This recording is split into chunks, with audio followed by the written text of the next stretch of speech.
welcome to the Multiverse Comics Podcast. In this episode, we have a deep dive into comic lore, and you will need a Grant Morrison mind map to understand what's happening here. We go from Jack Kirby and his fourth world into Morrison, and then we get into some Geoff Johns discussions and the history of the DC multiverse and all of its iterations. Holy moly, this is a comic nerd deep dive extravaganza. Buckle up, boys and girls. Try to pay attention. This is wild. There's a box set on Amazon, and I didn't actually know this thing existed. I was on Amazon looking for something else, and it throws up that things you might like to buy. Yeah, so they've collected all of Kirby's. I have to see if we can get it in the shop, of course. I'm just going to buy from Amazon. Let's see if we can get it in the shop first. Don't worry, any references to Amazon get deleted. And so it's covering Kirby's fourth world stuff. Yeah. And I'm like, I've got to get that, because that's a DC Comics adventure that I haven't ever gone on, is Kirby's fourth world. I'm familiar with the characters because I've read them in other iterations and by different writers and stuff like that. But I've never gone. What's Kirby funny is when you're talking about the way they did metal in the trades.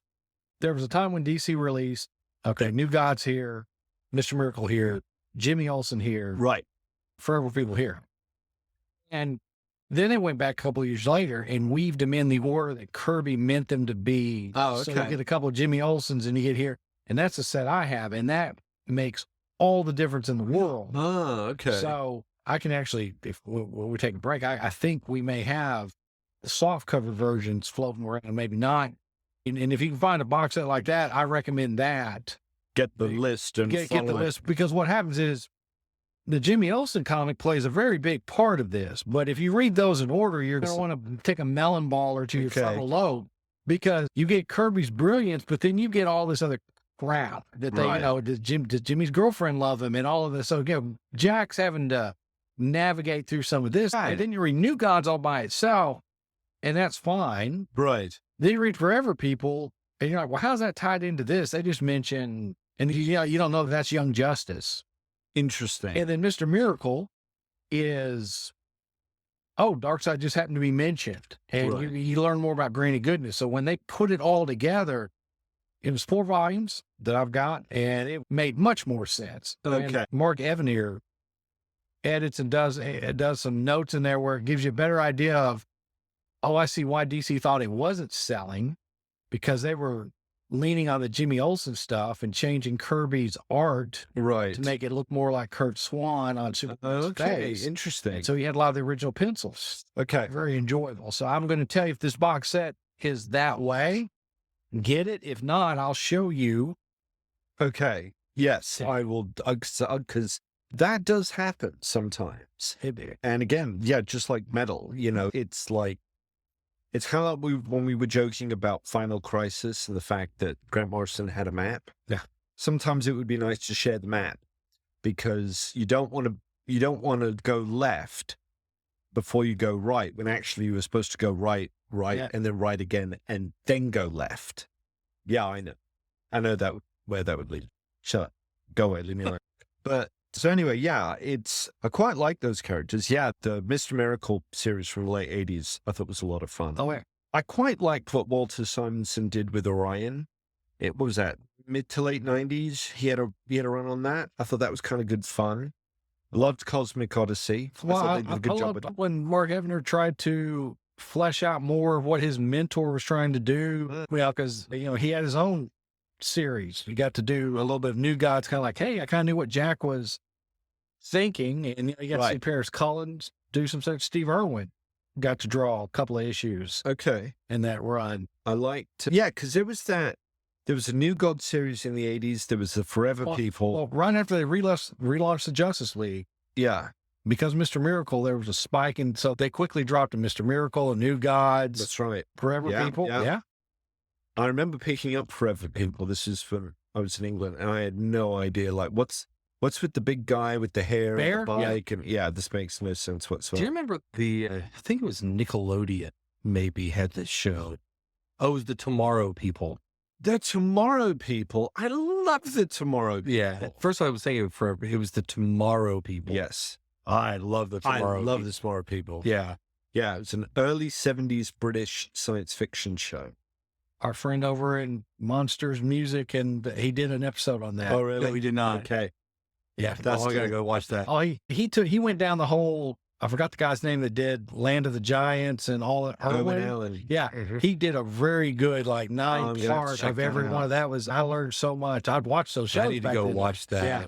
Because I loved all those. Like I was super into those shows. Chase, Yes. my friend, look at me. I would take your hands, but I think they would make you feel uncomfortable. Okay. Okay. Grant Morrison, where Grant Morrison goes with the work that he does, like with the Invisibles, owes so much to things like the Tomorrow People. Okay. If you like the Tomorrow People, you might want to give some of Grant Morrison's sci-fi stuff a chance, because I've given lots of Grant Morrison sci-fi stuff a chance. It's just weird as fuck. damn. See, I felt like I had An anchor there. I had an anchor there. No, it's not that I haven't read Grant Morrison. I love, like, there are points of brilliance for Grant Morrison. Like his JLA, it's great. And then he does Final Crisis, and it's wackadoo. I did actually buy the Absolute edition. Okay, was it Final still Crisis. wackadoo? I'm kind of afraid to open it. Yeah. It's still sitting on my shelf in the shrink wrap. I'll get to it eventually, after I've read, gone out of my way to read everything else that I possibly can I first. picked up It's very intimidating. I picked up his Green Lantern. Oh yeah, that was. It was just no. terrible. That I know what he was trying to. No, I don't know what he was trying to do. Nobody knows what he's trying to do. I appreciated. Know what he's trying to do. Yeah. He's like, sure, I'll write that story. But what he was trying to do was try to grab those obscure space characters Yeah. that you hadn't seen since the 70s. Yes. And then he went down the path that he goes down when he gets 2 issues in and goes, I don't know if I want to do this anymore. Well, I'm under contract. I don't know if I want to write this anymore. okay. That's when I took it. If you know a little bit about the story on this one, he was done with DC. He was done with superhero comics. He did, I think, Multiversity. And he was like, I'm done. I'm good. That's a good way to leave. I'm going to end on a high note. And there you go. And I guess he was at like San Diego Comic-Con or something like that. And Dan DiDio took him out for lunch or for dinner and said, I've got 2 words for you, Grant. Green Lantern. And as Grant Morrison says, he wanted to say, no, I'm done. But then it was like, oh, actually, I haven't done, that's like the one thing that he really hasn't brought his spin to. He's done Superman, he's done Batman, he's done The Flash, he did a great job with The Flash and some other things, but Wonder Woman, he did Wonder Woman Earth 1, those 3 hardcovers. Yeah. He never did Aquaman, and I don't think he's done Martian Manhunter, but maybe that was covered under his JLA series, I don't know. But anyway, the point being, Green Lantern, Hal Jordan Green Lantern. So I read an interview with him, and he said there was an old British TV show called The Blue Lantern or The Blue Lamp or something like that. And it was basically about a police force. It was a cop drama. Mm-hmm. So his idea, that book is called The Green Lantern. It's not called Green Lantern. The book is actually called The Green Lantern. Yeah. It's not Hal Jordan. He's writing a police procedural with trippy, psychedelic, cosmic weirdness. That's actually the book that he's writing. Problem is that doesn't really come across. So when you're a Hal Jordan fan, like I know that you are, and you come to Grant Morrison's writing Green Lantern, Hal Jordan, this is going to be fun. And then you start reading it like, what the hell is this? Yeah. No. I showed up for midnight for that one too. So, yes, we were at both did, midnight. yes. Yeah. Got the black and white variant. Right over there, as a matter of fact. But yeah, that's the problem with that book. It's not a Hal Jordan book. It's a Green Lantern book. This is why he brings in all these weirdo multiverse, the hippie Green Lantern. I forget what he's called. also want to say Brother Voodoo, but it wasn't. It was Brother. What was the hippie, the Flower Child DC character? Oh, the Brother Vibe. Power the Geek. Brother Power. Yeah. And there's a mystery in Multiversity about one of the universes and their Green Lantern. And I think they cover it. I think Morrison used that to cover it. I can't finish it. What? I've only ever read half of it. Hey. The latter 2 volumes. And I love Liam Sharp's art. I think his script. I'm just saying, this is so weird. There's something, going to finding Dark Knight Metal and the fact we just brought up Multiversity. I think those all collided at the same time. I think that or during Metal or the other, because there was a time Within a couple of years, yeah. Well, right on top of each other where it was like, so who's redefining the, I remember now why I didn't read a lot. Who's redefining the DC universe right now? Is it Grant Morrison with Captain Carrot? Or is it Batman walking around? And then why is Batman walking around with a Joker's head and a lantern at one point? But Last Night on Earth. So there was all of those kind of, I think that's why I don't remember those, because I thought DC was relaunching the universe like 3 times. And then and then I went, screw this. And then Rebirth came around.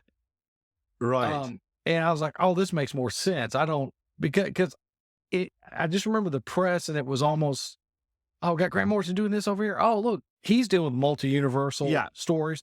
Oh, this is good. Oh, this is just Grant being Grant. Okay. And what is Snyder doing? Okay. Well, Snyder's writing Batman. That seems, and that's why I think there's that gap where I don't remember all of it, because I think I finally threw my hands up and went, it's easily done. I don't know which universe you're trying to do. Because it's been bothering me since we talked about this. Like, why don't I remember Metaphor? Okay. So what we have is, if this is my take on it. Okay. Dan DiDio gets the first word in on how post Flashpoint, right? So Flashpoint was just supposed to be an event book. Yeah. And that was it. And then Dan DiDio, if I understand this correctly, Dan DiDio is like, it'd be really cool if instead of Flashpoint just kind of being an event and we just carry on, why don't we use that as the catalyst to throw everything up in the air? That's how we got New 52. That's how we got New 52. So Dan DiDio brings in the New 52 era. And there were things to like, there were things to hate. And generally speaking, if you watched those sales, they all started super high. And then month over month, it dropped and dropped and dropped and dropped. So then they're like, hey, I tell you what, let's look like we know what we're doing. Let's make all these the main books. Let's give them 52 issues and then we'll bail out of this. Who can help us with that? Geoff Johns can help us with that. So then you've got Rebirth. And while Johns is working on fixing all things Earth Zero, Grant Morrison's off in his mushroom cave doing everything else. He's sorting out the multiverse and putting that into some kind of a cohesive thing with that Multiversity series. Well, then Scott Snyder. So we've gone DiDio, we've gone Johns, we've gone Grant Morrison. Johns, of course, is still working on Doomsday Clock, which is not going to arrive on time, which is going to screw up a whole bunch of things. But by the time you get to Snyder with his Justice League and then Death Metal, what you have is Scott Snyder saying, relax, everybody. I've got a plan, just like Batman. Trust me, I'm going to come up with a way that it's all going to be relevant. Everything matters. That was the go word. I remember that. That was it. Everything matters. Your pre-crisis, your post-crisis, your multiverse, your New 52, your dark multiverse, your this, your that, and the other. It can all exist in one big, huge bubble that we will call DC Comics. And that way, nobody has to feel alienated anymore. Nobody has to feel disenfranchised. Because remember, when New 52 hit, that was the big thing. Are you telling me I've been following these flipping books now for decades and it's all gone? I stopped reading. Yeah. Yes, you did. That's right. Yeah. That was my cutoff point, was when the New 52 came out. Yeah, that's it. Like we've done. And you've already done this to us once with Crisis on Infinite Earths. And you bastards said you weren't going to do it like that again, although they kind of tried to. But here you go. And how dare you do that on the basis of Flashpoint, which come on, guys. That's not the strongest story in the world either. It would have worked a lot better if it had just been a fun little Barry event. That where at the end of the day, Flashpoint was a big deal because they needed a big deal. No, but that's the point, is that Flashpoint was just supposed to be a little event. And at the end of that, everything was going to carry on. It's because they decided, well, when Barry goes back, everything's going to be different. That was an add-on. Yeah, because Johns was writing his own little flash book at the time. They had this. That's right. But I think if they just wrapped it up where Bruce just had that note from his dad. Yeah, and that would have been, and that you could have wrapped it up. Right. And, and it's funny. And when I say funny, it's not funny. It's when DC does these things, like a customer like Jason, who gets frustrated, goes, well, all that stuff doesn't matter. Well, right. I'm the generation that lived through Crisis the first time. So I'm used to, and, God knows, you see, Marvel's never rebooted everything. Every time you looked around, there was a new number one. Okay. And I really liked the period of DC when Johns was kind of at his strongest, where everything kind of felt like it wasn't really needed together, right, like a big event, but everyone knew everybody. It's so New 52. I'm used to them because the first two things DC does when they relaunch a universe, they chunk the Justice Society because that's a problem. We can't have World War II heroes, and they chunk the Legion of Superheroes because you can't have anything in the future. Right. That's what every time. That's what they do. They chunk them both. So that didn't hurt my feelings when New 52 came around. And then of course you have to have your 80s, 90s hero Jim Lee draw something, because you're going to screw up the universe and piss people off. You got to have nice guy Jim Lee draw stuff. Right. So that was the Justice League for a little bit, but Jim's not going to hang around for a long time. It was great. It was good stuff. So I read that book, though. I don't like when heroes fight heroes. I've seen things that I just don't hold. You really have some lines in the sand. Heroes really fighting heroes fighting heroes, like Civil War. I'm like, come on. But I don't like heroes. No villain books. No heroes fighting heroes. This is true. Yeah. No villain books. No heroes. And I don't like when the heroes turn bad. When heroes turn bad, that also bothers me. Those are my three things I just don't like. Those stories are always done. I just don't like those three stories. And I feel like a challenge has just been extended. Where you can find where. Well, no, I mean, I get what he's saying. Yes, in a way. And someone who his favorite superheroes are Captain America and Superman. Right. Yep. That is going to resonate more. Yes. Where mine leaning toward the Green Lantern and Batman. Like, I understand why Batman would think Superman's a threat until he gets to know him. That's the part where I disagree with Frank Miller that Batman and Superman would never be friends. Now, I think it would. I think it's always fun to play with, like that Wonder Woman issue where Superman and Wonder Woman are shopping for a birthday gift. That makes all the sense, but everyone knowing that Batman's just a little strange. Right. And smarter than everybody else. My favorite stories are Batman, Superman, buddy stories. I love World's Finest. Those are my favorite. Some of those are a lot of fun. Yeah. Yeah. They work, when they're not trying to kill each other. Yeah, but the New 52, like you said, the sales were way up here. Yes. Because first 6 usually go pretty strong in the yes. series. There's some great ones. Like, those are the best Aquaman I've read that probably ever. Johns on Aquaman. Dan Abnett's run was better. Was it? Yeah. I'm still a Peter David fan of Aquaman because he chopped his hand off and stuck a spork on it. I love that. That was the best. Thrilling, gritty. Yeah. He went. Peter David's about as grim and gritty as. But then what starts happening is you've got, Batman. Snyder's Batman was excellent. It was one of the few. But then you get all-star westerns, right? And then you get iVampire. Right. Which I don't know who's sitting there going, you know what we're missing? Vampire Stories. We're going to dig up that old. I don't even know the source material, but I know he was beloved with DC back in their horror days. Right. And then someone sits down and goes, so, people keep mentioning the Legion of Superheroes. What are we going to do with that? The Legion Lost, maybe? Or we're going to do this over here again? Nothing. And then you had the button. Well, I was going to say, because you got Johns on the sidelines during that time wanting to rewrite Watchmen. Right. Because he loves Alan Moore. He wants to. Well, I mean, he loves the Watchmen. He does, but then he doesn't. Yes. And then so he's, it's Dr. Manhattan that's created this universe. Okay. So you get these buttons that show up randomly that have no point. Well, you knew. It shows up at the end of Final Crisis. So, okay, right. So let's just take a broader view here, all right?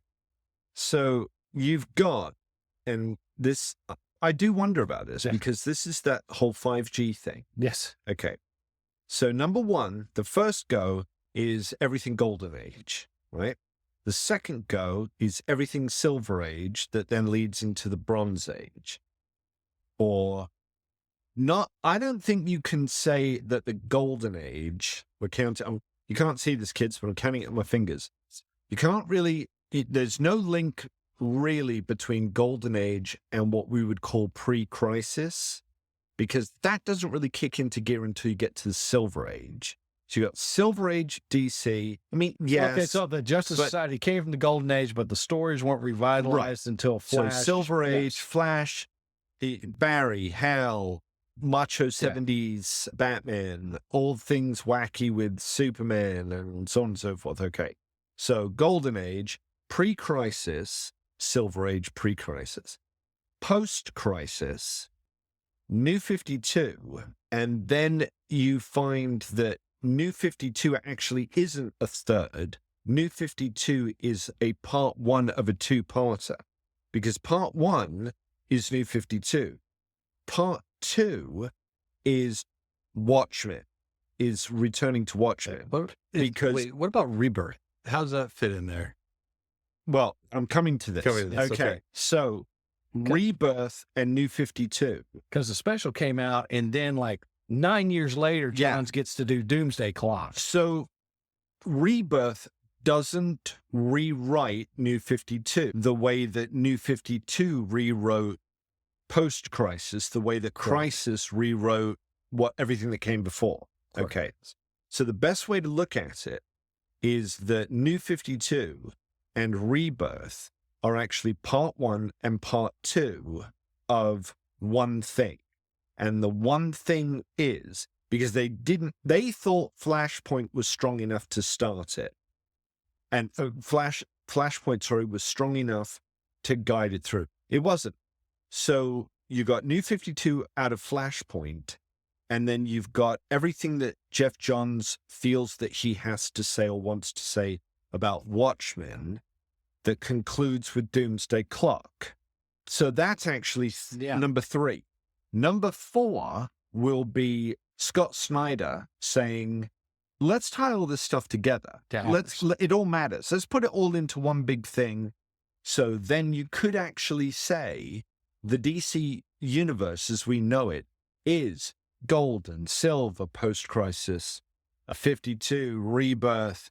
There you go. And then we're going to stop all that rubbish because Diamond Dan DiDio's got this idea that let's just shoot into the future and let's just do a bunch of kids and forget all this crap because I kind of want to leave my legacy on things. And New 52 didn't do it. That Geoff Johns punk had to bail me out because nobody took it seriously.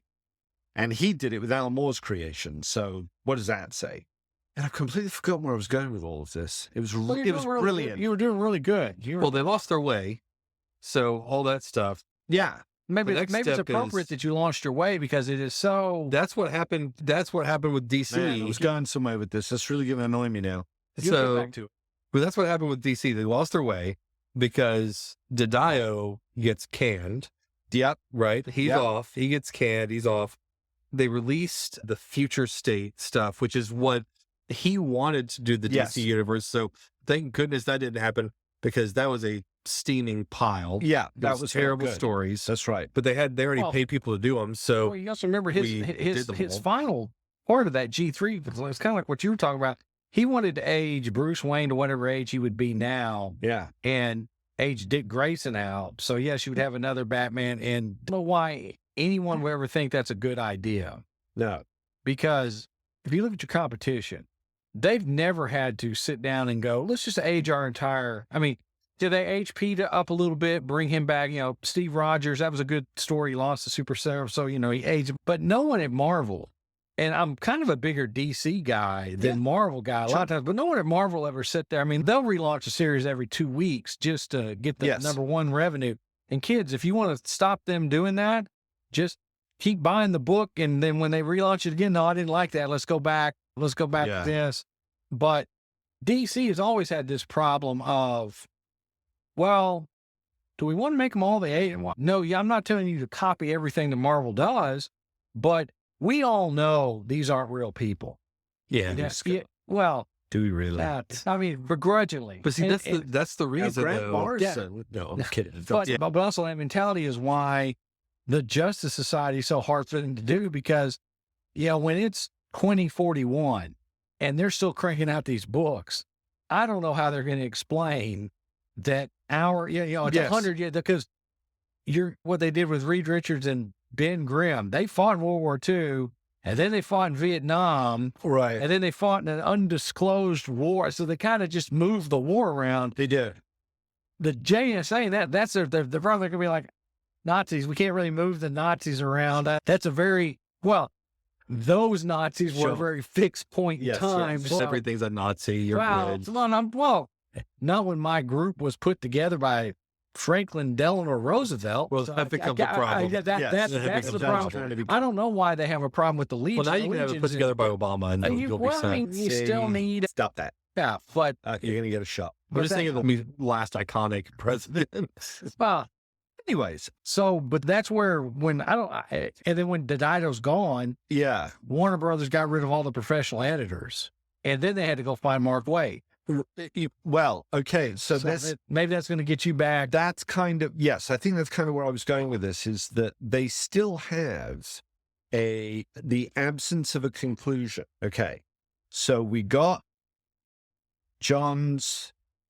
No, let's go back a little bit more. Okay, so you got the conclusion to the Silver Age of the Bronze Age and everything that came with that, and the multiverse. Okay, it spills over into the Golden Age.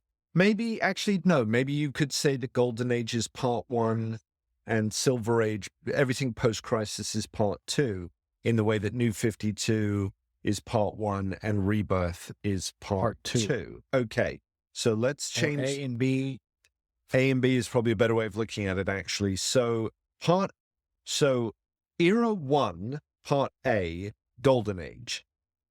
Era 1, Part 2 is everything pre-Crisis. What? Part B. Part B. Thank you. Yeah. I'm going to need some help here, boys. Okay, so that's Era 1. Era 2 is everything post-Crisis on Infinite Earths. And that tracks, because what was one of the significant things about Crisis? We got rid of the multiverse. Okay.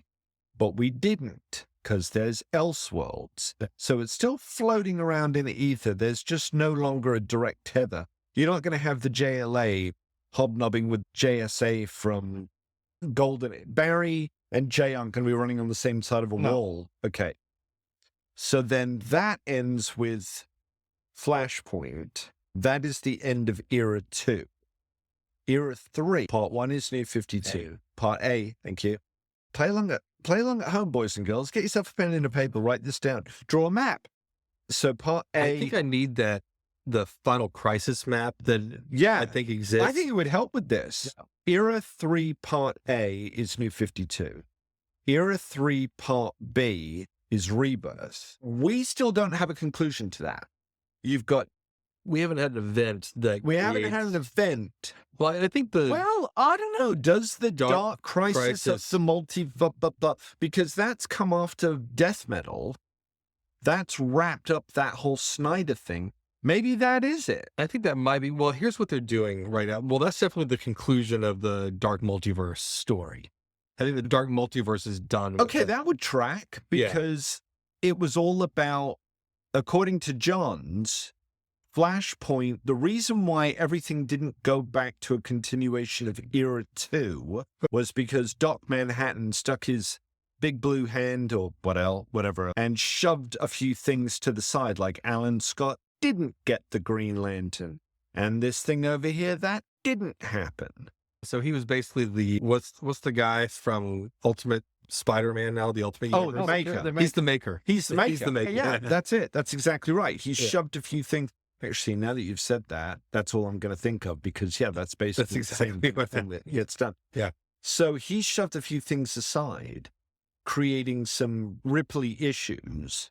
Snyder's got to everything counts, everything matters. So everything counts to Depeche Mode song. Everything matters, tying that in. You know where I'm going with this. I have no idea where you're going with this. This is what I'm going. I've been thinking this for a while. Is Reed Richards? No. Okay, This is why Geoff Johns' Justice Society book is so late. That's strategic. I always thought he was just being a jackass because No. they were screwing around with. It's also terrible. No, it's actually quite It's good. actually not bad. Did it get good? Yeah. The first one, I was like, what am I reading? Well, it's tough because, it's written for me. Okay. Knows the different iterations. Right. That remembers the different Earth. It's got some problems because he is now trying to, he's trying to pull in the younger group, which is what they always try to do. The Stargirl and the Lost Kids of Time. Right. Right by, with Jeff Lemire getting ready to relaunch. Yeah. So really everything he's doing, I know you're trying to tie that into a bigger story. I think the delays with Geoff Johns is Warner Brothers picking on Johns. Could be. Because they've stripped him of all of his powers and titles. Oh, he's out. And he's gone Is he? off he's gone over to Image in that Ghost universe. Yeah. I've tried to read that. I'd rather read Grant Morrison stuff. There's some things about that I'm like, what's going on here? The Red Coat guy's kind of interesting. I was going to say I like Red Coat. Thank you for listening to the Multiverse Comics Podcast. We're going to hit pause right here. Thank you for joining us for all of this multiversal discussion and the deep dive extravaganza that it was. If you would love to join us in the conversation, you can do that in person at the Multiverse in Hearst, Texas. That's our brick and mortar shop. You can join us online at multiverse.shop. Until next time, keep reading comics.